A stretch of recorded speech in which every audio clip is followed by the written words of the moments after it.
I'm Matt. I'm Shane. And if you like what you hear, make sure you hit that thumbs up button real hard, and make sure you subscribe to Comic Movie Marks. And also click that little bell for all of the notifications. Whee! Always remember, if Trailer Trash can do it, anyone can do it. Hello and welcome everyone to another Comic Movie Marks video. With all the clamoring in our non-spoiler review, we are here to review The Rise of Skywalker spoiler talk. Yes, all of one person asking for it, and that's why we are here. We try not to disappoint. Here we are. I had to make sure that I said that accurately, though, with putting the in the right spot. Apparently, we kept saying Rise of the Skywalker instead of The Rise of Skywalker, so there you go to the one asshole in our comment section. You're welcome. But thanks for watching our video. First comment. Yeah, and time stamping all this stuff. We appreciate the support. Yeah, I think he missed one at the end because I'm pretty sure I said it again. And what's funny is all the other reviewers I watched on YouTube, most of them made the same mistake. So either we're all grammatically retarded or Rise of the Skywalker just rolls off the tongue better. Yeah, you and I had talked about it in text. I feel like it does just roll off the tongue better. To me, it seems like it was a marketing faux pas by their marketing department that they should have just said maybe Star Wars Episode 9 Skywalker. Boom, there you go, problem solved. Spoiler, it didn't even fucking matter because Skywalker had nothing to do with this damn movie. All the Skywalkers are dead and none of them rose. Oh, except for one. We have an adoptive Skywalker now. Yes, now we have a made up Skywalker. That's fucking awesome. I'm glad we could just make that shit up now. It's for the adopted kids, come on. See, you can just change your name. Oh yes, I'm not gonna be a Palpatine, screw that guy, I'm a Skywalker. There's a great video of people reacting to that moment. Oh God. No. No! Please no. Please no. Where's Ben? Where the fuck is Ben?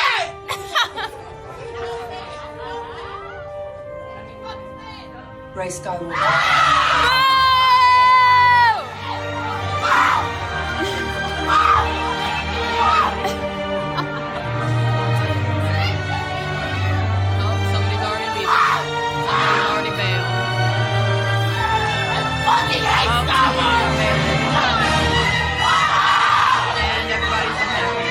That's right, we're gonna get into spoilers. We've already spoiled some of it as it is in the first couple minutes. Wow, what a movie, what an interesting time to see Star Wars just kind of piddle out. All right, so I guess we will talk about our pros first. Just throwing this out there because I like to do it anyways, but the domestic opening for The Rise of Skywalker was 177 million.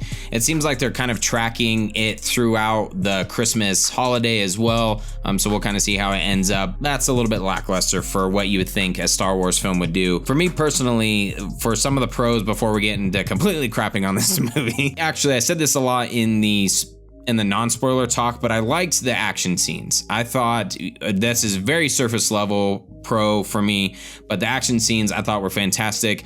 I was actually watching this movie as if like, okay, maybe let's see if J.J. Abrams can maybe incorporate some Superman type moments. How well would he do in a Superman movie? And the way that he filmed some of the action shots, I was actually like, okay, I could see him pulling off a Superman movie really well in terms of that. And to go along with that, the score, the classic nostalgic score from John Williams, I thought fit really well for a Star Wars movie and to kind of cap off the whole Skywalker saga. So some of my pros roll along that same thing. Obviously the film is very beautiful. At least you can say consistently throughout these three movies that Disney has produced in this trilogy, they all have looked amazing, and this one definitely doesn't falter in that. The lightsaber battles were awesome. One of the things that piqued my interest about this movie going into it was Chris Terrio being the writer. It may have been some of Chris Terrio's dialogue, but a lot of it got rapid edited and chopped up. But there is some parts where the movie breathed a little bit and did let the script roll out the way I think it was intended. A lot of the times between Rey and Kylo when they're doing their little force projection talk, those parts actually got to breathe, and you could see that's when Chris Terrio's dialogue comes in in those moments. When Harrison Ford wasn't stacking rocks as he met Kylo, that was another moment where I thought the movie breathed, and Han Solo talking to his son, the dialogue definitely excelled for the most part. And at the end, somewhat with the Palpatine reveal and everything like that, that was another moment where I thought some of the dialogue worked for the most part. I actually enjoyed a good portion of the ending of maybe the third act, I guess I will say. Yeah, there were some things that were just thrown in there where I'm like, okay, this is very corny. They were a little eye-rolling. The way that Kylo Ren revives Rey and then he ends up dying, and then, you know, now she's sad. There was some of that. That's exactly how it was written on the script. Good job. Way to reenact that perfectly. Boom. She dies, sir. She looks sad. He dies. Yeah, it was almost like Romeo and Juliet kind of scene. So some of the stuff in the third act, in the final battle, seemed like they were trying to tie a bow on everything. They were trying to give Kylo Ren a purpose, which I could appreciate. You could tell they were really trying to course correct from a lot of things from The Last Jedi, in what happened with Rey and her life not meaning anything and her parents not being anybody, things like that. But aside from that, I enjoyed a lot of the third act. The last thing that I will say, and this is probably more after just reading different reviews, talking to different coworkers, other fans of the Star Wars franchise itself, people who are way more diehard fans than myself, but apparently there were a crap ton of Easter eggs in this movie. There were some that I caught, such as at the very end with a lot of the Jedi cameos. I'll say there was like a lot of audio cameos that were kind of flowing through. That was one that I caught. But apparently, if you do a quick Google search, there's a ton of Easter eggs for anyone that's a fan of maybe the cartoons or even the books. Little things that are out there that I didn't catch, but a lot of my friends did. So I thought that was kind of cool. They were really trying to pander to the Star Wars fans, the hardcore fans, and say, sorry for the last one. Here we are in this one. Some of the things that I did notice, obviously the Ewoks, that wouldn't necessarily be an Easter egg, but it was cool that they threw them in there, as that was a big fan favorite. Something that Matt and I laughed at, Chewbacca getting a medal. That's been something that's been randomly in the lore of like why he didn't get a medal, and hey, guess what? Now he got a medal. And then with the audio cameos, some that I found, I also had to Google search to see who else was in it, but apparently Liam Neeson was in it. I heard that one. Okay, I didn't catch it as Qui-Gon Jinn, Samuel L. Jackson. I heard that one. Yoda made an appearance. Hayden Christensen as Anakin. Just things like that.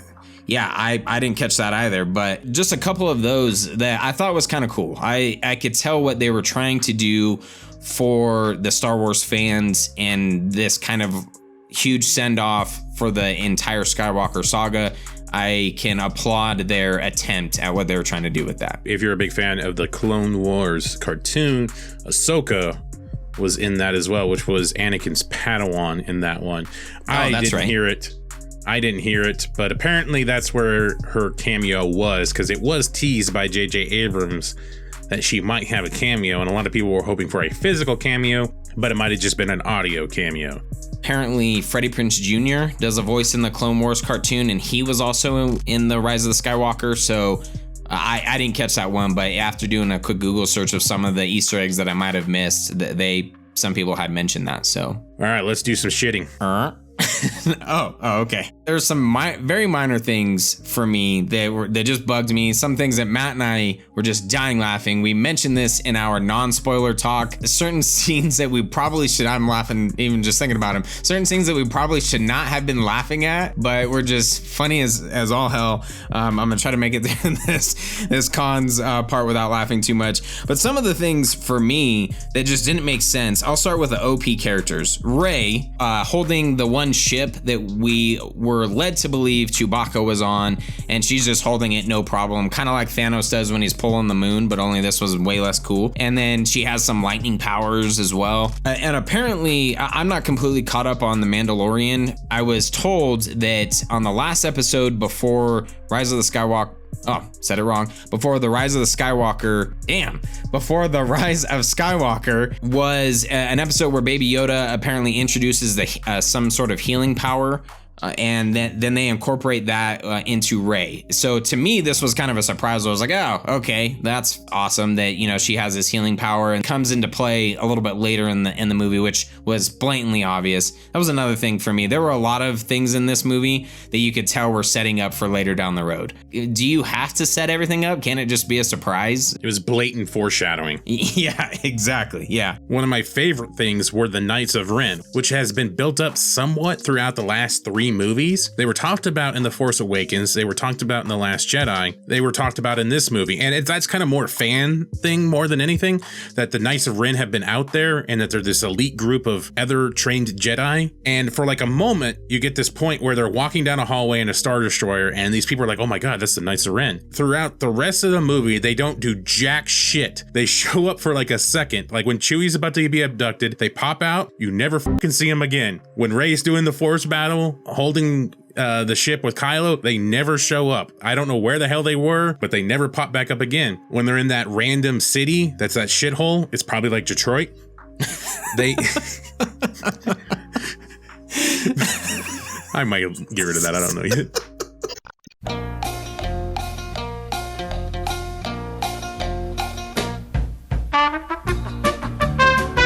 They pop up around a corner there and they never show back up again throughout the rest of the time in the city. And then finally at the end, they show up, they beat the shit out of a defenseless Kylo, and then he can force project a lightsaber, kills them.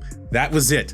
No more Knights of Ren. They are done. They are out. I looked over at Shane. I'm like, they have been building these guys up through this whole fucking movie and they haven't done jack shit. It was terrible. And we were laughing so hard. It was things like that because we didn't have really anybody around us. So we were making snide comments throughout the whole point of this movie. And that was one of them. The other thing that made me laugh was when they do the big reveal that Rey is Palpatine's granddaughter. And then all I could think of is who f***ed this guy? Do it.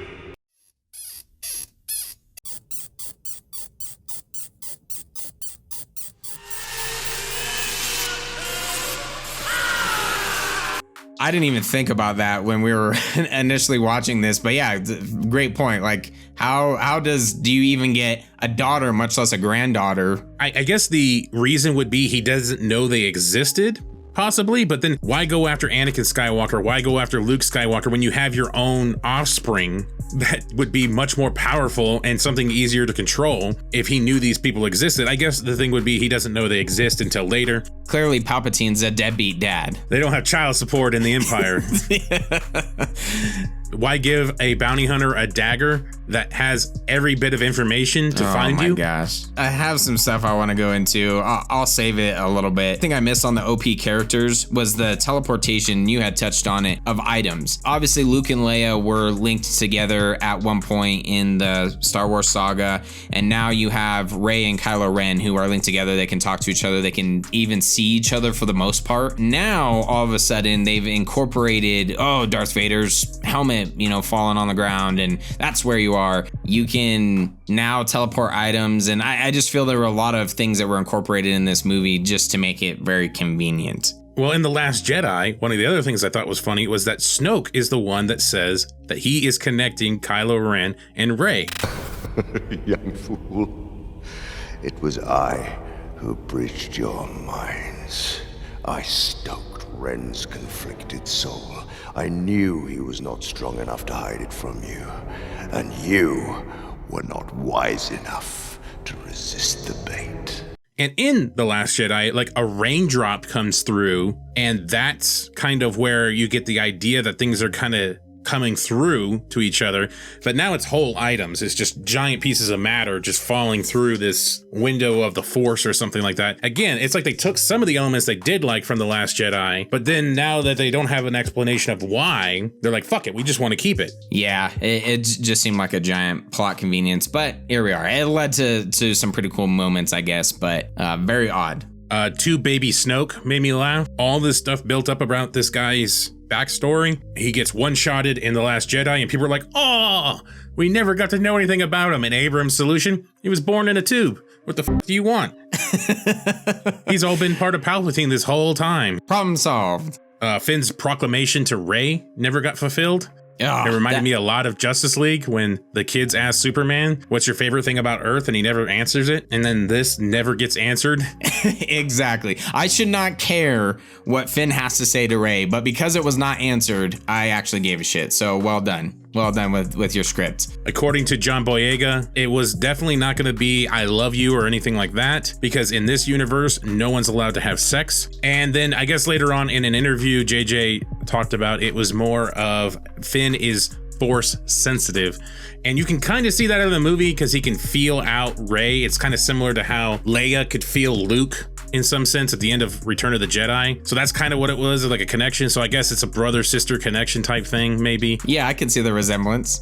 Siblings, siblings, siblings, siblings. This is my sister. This is my brother. We are One of the parts that I thought was very odd was when Rey is like kind of confronting him, and all of a sudden there's just random Sith people just sitting there. There's a giant stadium full of Sith people. Someone else compared it to. How do you get tickets to that from StubHub? Man. Yeah. Someone else compared it to there's the Trump voters just showing up randomly out of nowhere. Why is the Sith supposedly so powerful and these people are just chilling? I don't know. And who are they? Are they even people? Like, that's what I was trying to figure out. Well, they got wiped out, so it doesn't matter. Yeah, it doesn't fucking matter now. You built up this huge thing again, and there's like just no payoff. Like, why are these people here? What the hell are they? Nothing. One of the things I was really confused about was how did the Emperor survive the fall, let alone the fact that he fell down a shaft of a Death Star that just blew up? Like, that makes no sense that he's still alive, but he somehow is still alive. I guess Leia survived getting blown up, and she just Mary Poppins her way back and shit. So I guess maybe he did that too, back to Endor, and he chilled with the teddy bears for a while. The one thing that confused me the most, again, I have admitted that I am super casual when it comes to Star Wars, so someone might be able to explain this for me. Maybe it's in a comic, maybe it's in a TV show. Rey explicitly says that the lightsaber that she's holding is Luke's lightsaber, but it's a blue lightsaber. It's not the green lightsaber from Return of the Jedi, and the blue lightsaber was Anakin's, and that one in The Empire Strikes Back fell down a shaft. Somehow though, in the flashback where all of a sudden now we learn that Leia is a Jedi, but she just hasn't done jack shit apparently, a younger Luke is using a blue lightsaber. He's not using his green. So somehow he found that lightsaber and then gave it to the little alien with the buttholes for eyes, gave it to that, and she had it stored on her little planet. So I just thought that was really weird. If someone can explain that to me, if I'm wrong on that in any way, I don't know what happened to the green lightsaber. I remember when The Force Awakens happened and they showed that lightsaber, everybody thought that like Snoke or someone or Rey or somehow that lightsaber was going to tie into all this, and like his hand would still be attached to it. And that's where all this spur of Jedi came from. It was like they spliced out his DNA, and that's what happened to Rey. She was a clone, or she was part of the DNA of Luke or something like that. Or Snoke was born from the hand or some shit like that of the evil side of Luke or something like that.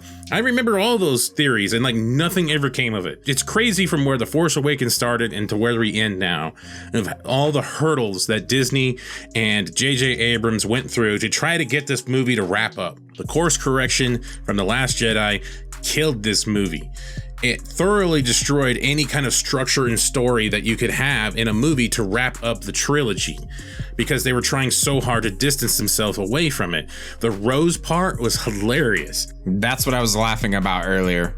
The fact that people did not like this character so much from The Last Jedi, which she wasn't really my favorite either. I thought she was quite annoying, but that was really more the script than anything. It's not the actress. It's just how they had her written. Yes. She was very annoying. But in this one, where they have a better writer, in some people's eyes, a better director, we're going on this adventure. Rose is like, all right, I'm going to stay here and help Leia with this. You go on without me. Never see her again throughout the movie until the very end, when you get one of the best visuals ever. That's what Matt and I were laughing at, that we were probably not supposed to, but it was just fantastic. She put her mean face on and she was running with a laser gun up this ship, and it looked so ridiculous. And Shane and I were just dying laughing in the theater. We were crying laughing on how ridiculous she looked doing this. It was definitely one of our favorite parts of the movie.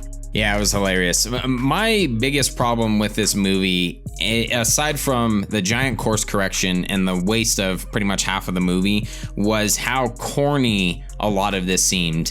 And Matt touched on it earlier, but the dagger that lines up with just basically a junkyard, essentially, to point out, I don't even remember, where Rey can access where the Sith planet is. Yes, thank you. Yeah, it was stuff like that. And this was also probably one of my biggest things that I hated about Aquaman as well, was when you get a lot of the action adventure movie tropes that you would expect to see in a movie like, I don't know, National Treasurer or something like that. Indiana Jones. Yeah, Indiana Jones, things like that.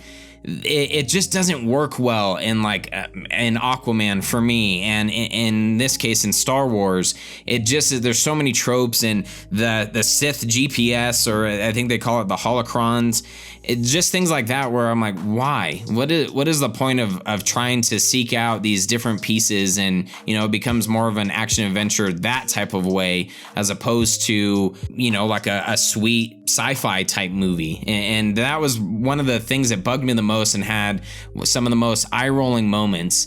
That, yeah, there was some great action in here, but the fact that it became more of like, we have to go obtain some sort of item, and now we're gonna have things like a dagger that's gonna point us in the direction.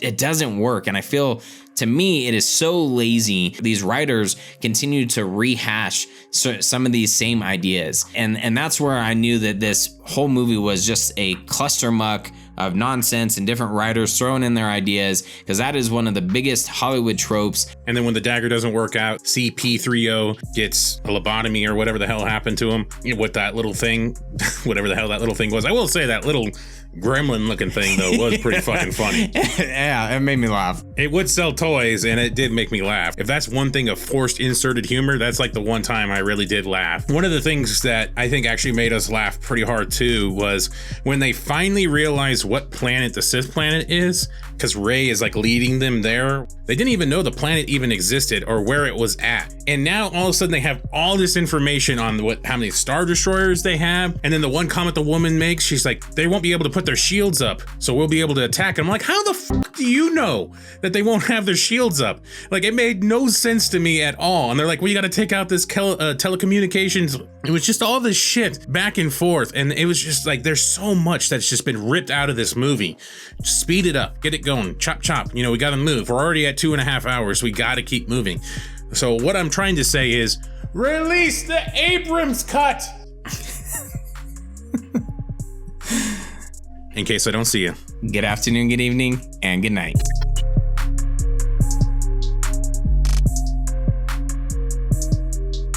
I got a little Christmas present for you myself. Oh! No! No!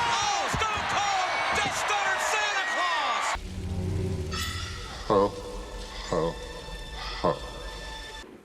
Merry Christmas, you filthy animal. And a Happy New Year. Yo!